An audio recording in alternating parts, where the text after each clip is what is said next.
మనసు కోసం నేనెంతగానో చూస్తూనే ఉన్నాను ఇన్నాళ్ళుగా.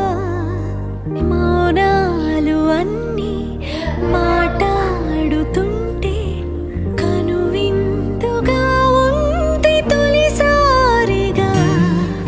అపురూపమేగా నాకీ క్షణాలు, దాచేసుకుంటాను జ్ఞాపకాలుగా.